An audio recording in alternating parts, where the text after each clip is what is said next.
Estás viendo A Primera Hora, un programa pensado para ti.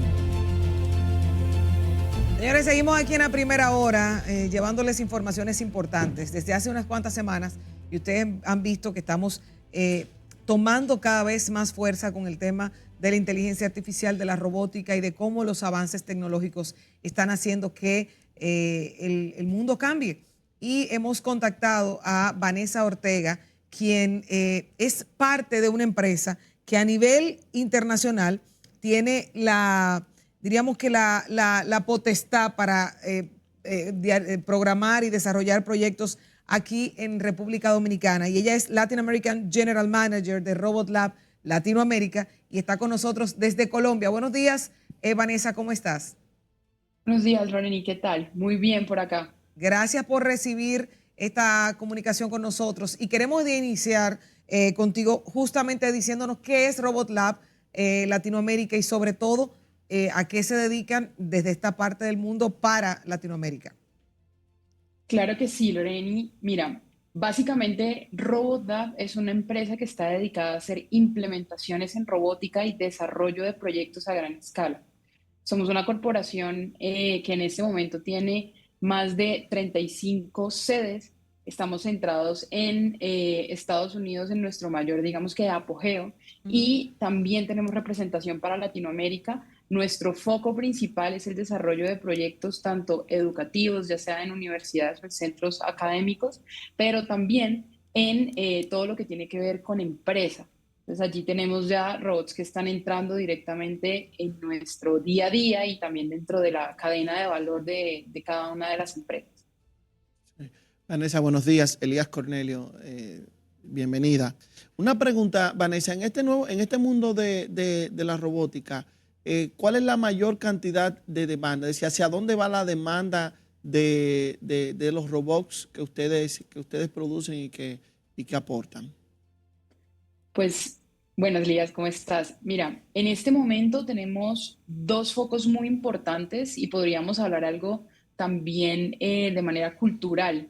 No te puedo decir lo mismo que estamos viviendo en Latinoamérica a lo que estamos viviendo pues en la estructura en este momento norteamericana y también en Europa. Tenemos tres centros diferentes. Te hablo de los tres desde un conocimiento bastante fuerte porque trabajamos muy fuerte en estos tres continentes o en estas tres regiones. En Latinoamérica, puntualmente, tenemos primero que todo robots que van a entrar dentro de retornos de inversión importantes en las compañías. Tenemos allí robots que transportan productos desde bodegas, por ejemplo, que transportan grandes cantidades de peso.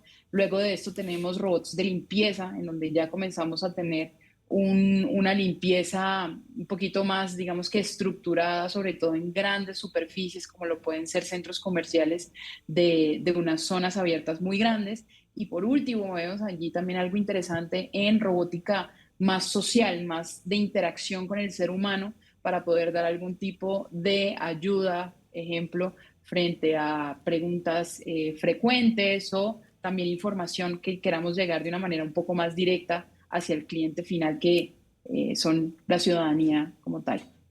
Buenos días, Vanessa. Buenos días, Luis Buenos Álvarez, días. desde aquí a Primera Hora. Una pregunta en relación a la eficiencia de los robots actuales.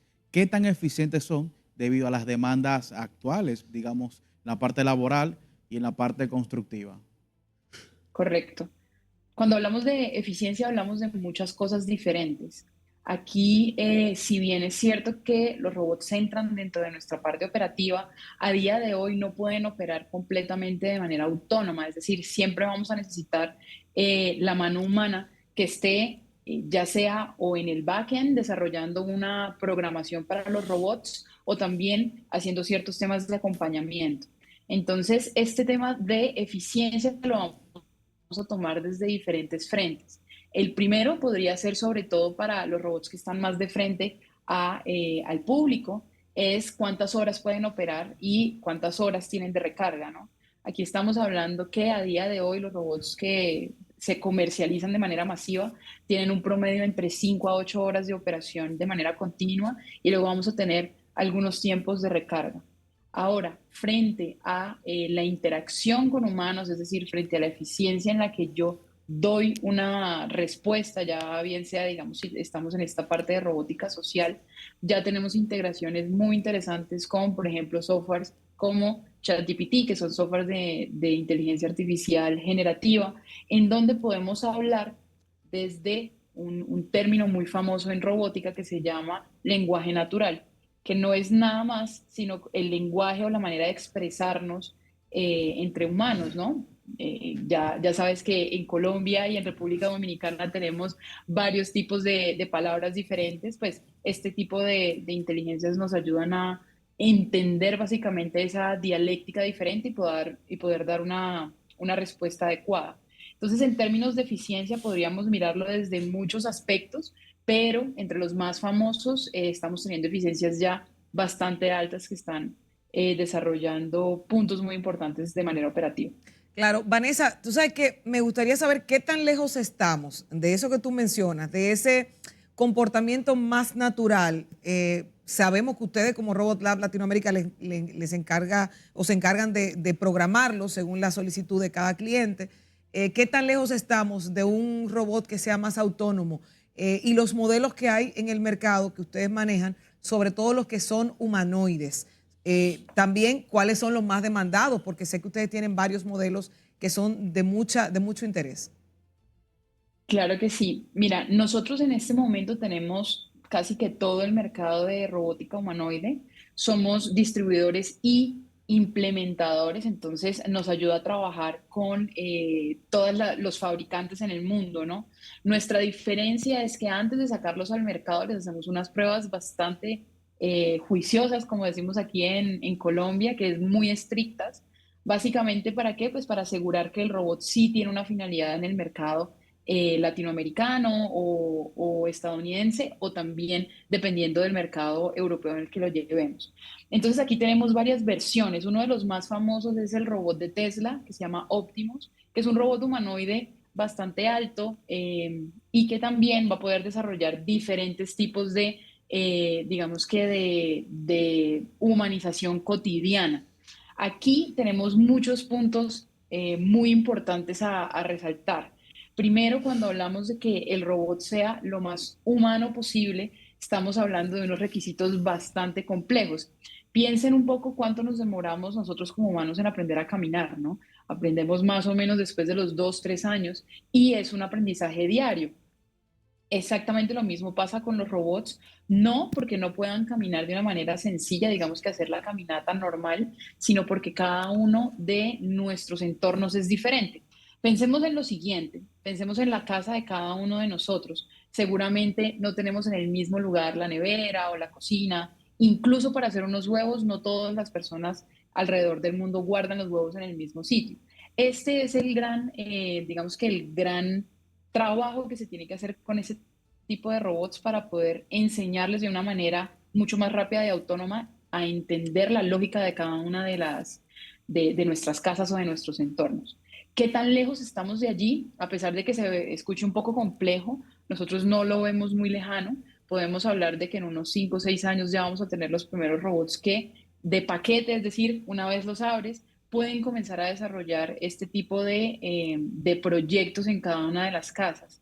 A día de hoy, ¿cuál es la realidad? Este tipo de humanoides que ya se están comercializando de manera externa vienen para ser programados, es decir, tenemos una carcasa con un cerebro que hay que activar y que hay que enseñarle poco a poco en dónde están cada una de las cosas en nuestro entorno, en nuestra empresa, ya sea en nuestra cocina, por ejemplo, cuando hablamos de robots ya para casas.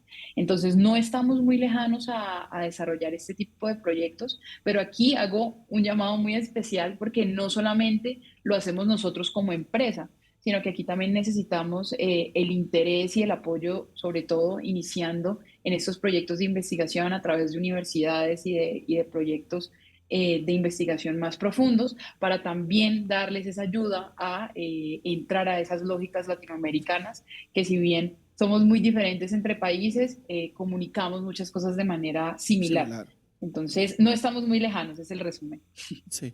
Vanessa, una pregunta. Tú ahorita dabas más o menos el inicio de esta pregunta cuando hablabas de la inteligencia artificial generativa, la robótica se utilizaba mucho para hacer tareas básicas o repetitivas, obviamente que ayudaran al ser humano, pero la robótica de hoy, en conjunto con la IA, ha cambiado totalmente todo lo que es este nuevo esquema, porque tenemos la posibilidad de que estos robots o estas partes de robots tomen un sinnúmero de decisiones, como tú bien lo explicas.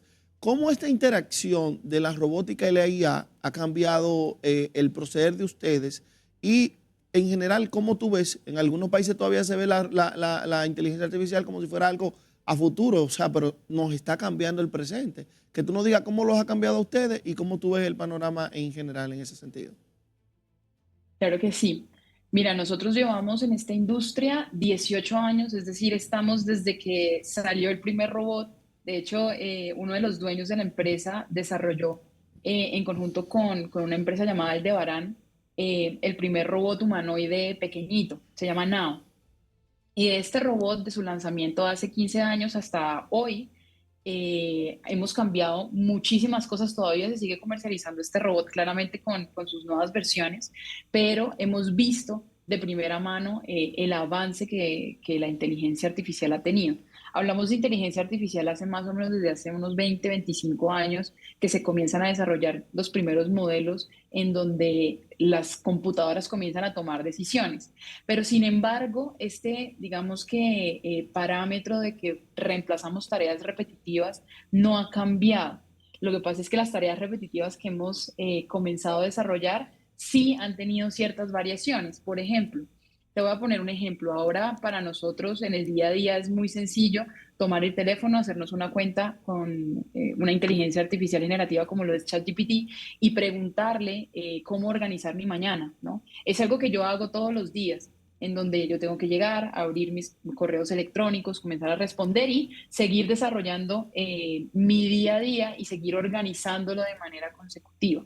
¿Qué pasa aquí? Que vienen a solucionarnos este tipo de tareas que si bien no vemos como de bajo valor, que es algo que veíamos anteriormente, es decir, teníamos robots desarrollando algunos modelos sencillos de inteligencia en fábricas en donde movíamos grandes pallets o incluso carrocerías de un punto A a un punto B, en donde si lo tenemos que hacer con personas, pues necesitábamos primero un gran número de personas, segundo, viene a ser un tema de salud a largo plazo, ¿no? Porque cargar ese tipo de cosas es bastante perjudicial.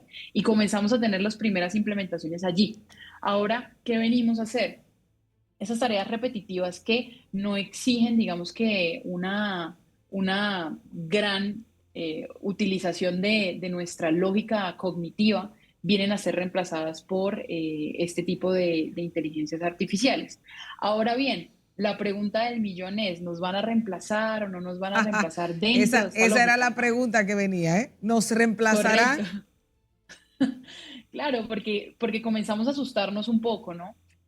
Sin embargo, hay que mirar a las revoluciones industriales anteriores. Por ejemplo, cuando tomamos la primera revolución industrial y que construimos el tren a vapor para poder mover grandes masas de productos alrededor de países enteros, ¿no? Allí tuvimos exactamente la misma pregunta, porque quienes tenían, pues, caballos o tenían este tipo de animales de arrastre, comenzaron a preguntarse como, yo creo que voy a perder mi trabajo, básicamente.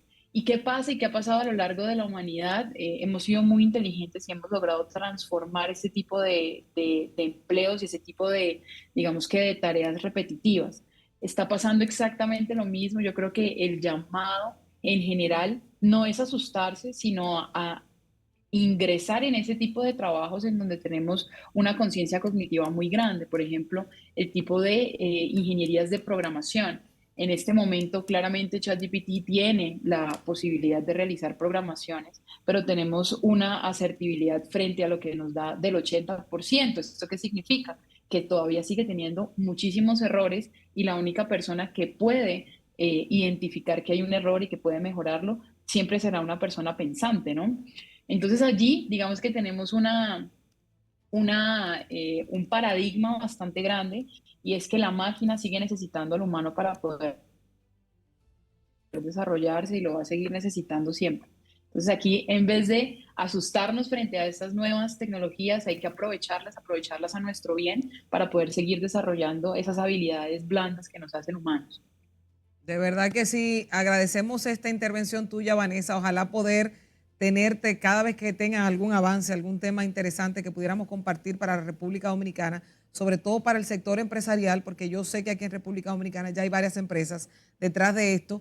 Hay varias instituciones que están tratando de apoyar un proyecto que estamos ahí hablando con Vanessa y que ojalá que esto se pueda dar en la brevedad posible sin tantos disturbios. Gracias a Vanessa Ortega, quien es la gerente general de Robot Lab para toda Latinoamérica, y con ella vamos a una breve pausa comercial. Regresamos con la embajadora Kat Jaffe, la embajadora de la Unión Europea, que habla del Open Day, que habla de este comunicado interesante que ha sido la portada hoy del Listín Diario a propósito de la visita del ministro de Exteriores de Rusia, con mucho más al regreso. No se muevan. En breve regresamos con A Primera Hora.